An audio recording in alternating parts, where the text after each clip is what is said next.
नमस्कार दोस्तों, आप सभी का स्वागत है हमारे चैनल पर रेलवे की एक और नई अपडेट के साथ। तो आप सभी को पता है कि जो आरआरबी एनटीपीसी है ग्रेजुएशन लेवल, उसका रिजल्ट आ चुका है।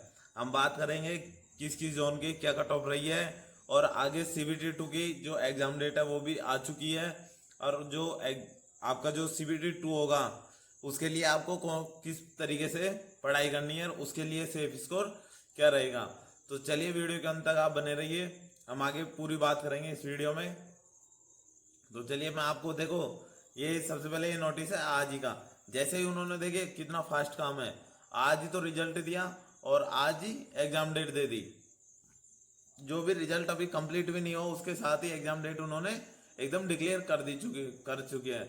और जो भी एग्जाम आपका वो सिर्फ एक ही दिन में होगा, वो भी आपको 13 अक्टूबर को देखने को मिलेगा।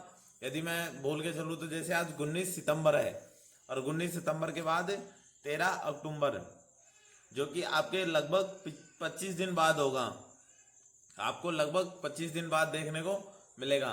तो देखिए, चल अब हम इस वीडियो में बात करते हैं। देखिए, आपका ये सीएन नंबर है और ये आपकी एनटीपीसी है जो कि आपकी ग्रेजुएशन लेवल है।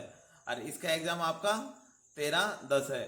आपको जो एग्जाम सिटी है आपकी वो 3 अक्टूबर को, मतलब दशहरे के दिन, 2 का दशहरा है तो उसके अगले दिन आपको 3 अक्टूबर को आपकी एग्जाम सिटी शो कर दी जाएगी। और आपके जो एडमिट कार्ड है वो आपको 4 दिन पहले देखने को मिलेंगे। तो चलिए, ये था। अब हम एक बार कट ऑफ की बात करते हैं, फिर उसके बाद में हम बात करेंगे कि आगे की जो आपको आपका जो रहेगा वो किस तरीके से रहेगा, आगे सेफ स्कोर क्या रहेगा, इन सभी चीज़ों के बारे में हम इस वीडियो में बात करेंगे। तो एक बार मैं आपको बता देता हूँ कट ऑफ क्या रही है, और आखिर मेन में कट ऑफ क्या रह सकती है इसकी। जो मैन एग्जाम है सीबीटी 2, उसमें कट ऑफ क्या रह सकती है।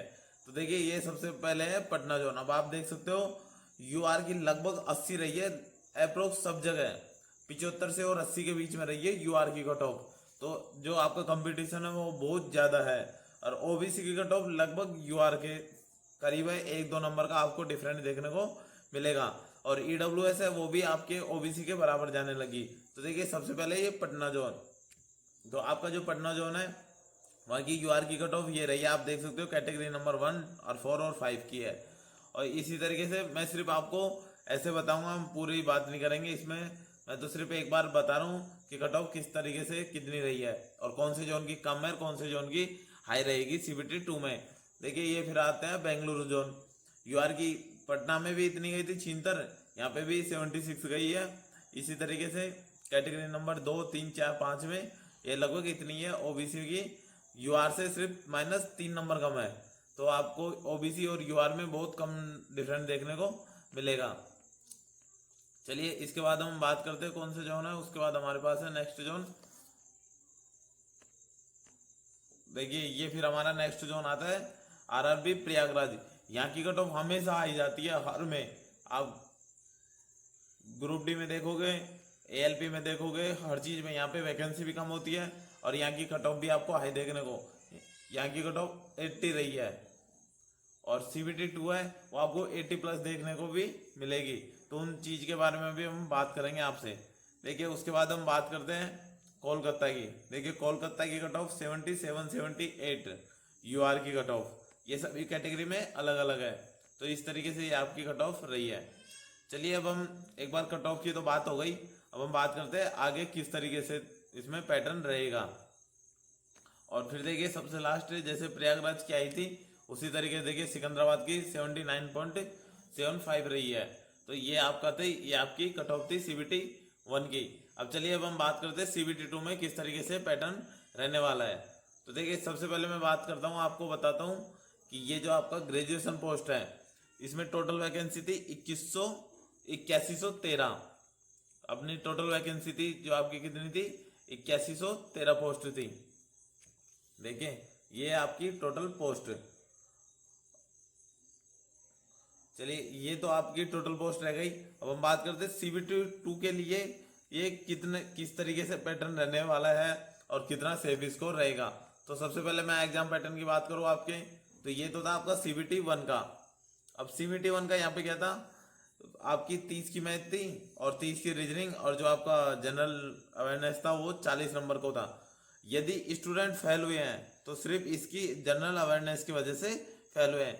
यहाँ पे तो स्कोर अच्छा हो जाता है और यहाँ पे भी स्कोर अच्छा, और जो फेल होते हैं वो इसी की वजह से, और जो कट ऑफ भी क्लियर करते हैं वो अच्छा स्कोर बनाते हैं, तो वो जनरल अवेयरनेस की तरह उसी बेस पे उनको अच्छा स्कोर देखने को मिलता है। अब चलिए अब हम बात करते हैं CBT 2 की। तो देखिए यहाँ पे आपको 35 नंबर की तो मैथ देखने को मिलेगी, 35 की मैथ, और जो आपकी जो आपकी रीजनिंग है वो भी आपको यहाँ पे 35 नंबर की रीजनिंग देखने को मिलेगी। और जो जनरल अवेयरनेस है वो आपको यहाँ पे वहाँ पे 40 नंबर की थी CBT 1 में, और यहाँ आपको 50 नंबर की देखने को मिलेगी। ये आपकी रहेगी जनरल अवेयरनेस। अब देखिए अब आपको किस तरीके से स्कोर आपका ज़्यादा करना है, तो उन चीज़ों के बारे में आपको बताता हूँ एक दो चीज़ें। तो जब आपकी आंसर की आ गई CBT 1 की, तो आप CBT 1 की आंसर की में देखो कि आपका कौन सा टॉपिक वीक है। जो आपका मैथ का जो टॉपिक वीक है, जिसमें आप अच्छा स्कोर नहीं कर पा रहे हो, तो पहले आप तो CBT 1 में जो आपने मैथ में जो भी आपका जैसे स्कोर 30 नंबर आए हैं, तो आपके जो 5 नंबर कटे, तो आप ये देखो कि वो 5 नंबर कहाँ कटे हैं, तो आप उसको CBT 2 के लिए कंप्लीट करिए। तो आपको यहाँ पे मैथ में अच्छे से अच्छा स्कोर करना होगा। फिर बात करते हैं हम रीजनिंग की।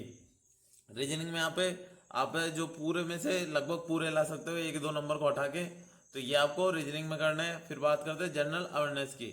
तो ये देखिए ये है आपके 50 नंबर की, तो आपको सबसे ज़्यादा स्कोर करना होगा यहाँ पे, क्योंकि आपका जो अभी जैसे आपने क्लियर किया है, आपका CBT 1 क्लियर हुआ है, तो सिर्फ ये एक ही सब्जेक्ट की वजह से हुआ है, जनरल अवेयरनेस की। और जब आपको CBT 2 में क्वालिफाई करना होगा, तो आपको सबसे ज़्यादा इसी सब्जेक्ट में स्कोर करना होगा। तो ये रही है आपकी CBT 2 के लिए। अब चलिए अब हम बात करते हैं आखिर सेफ स्कोर क्या रहेगा CBT 2 के लिए।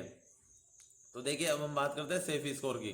देखिए सबसे पहले तो वैकेंसी है जो आपकी कम है, वैकेंसी है जो आपकी 8113 वैकेंसी है। देखो अदर जैसे आपकी टेक्नीशियन है, टेक्नीशियन में भी आपकी 13,000 थी, ALP में भी 19,000 थी, उसी प्रकार ग्रुप डी में भी आपकी वैकेंसी अच्छी खासी है।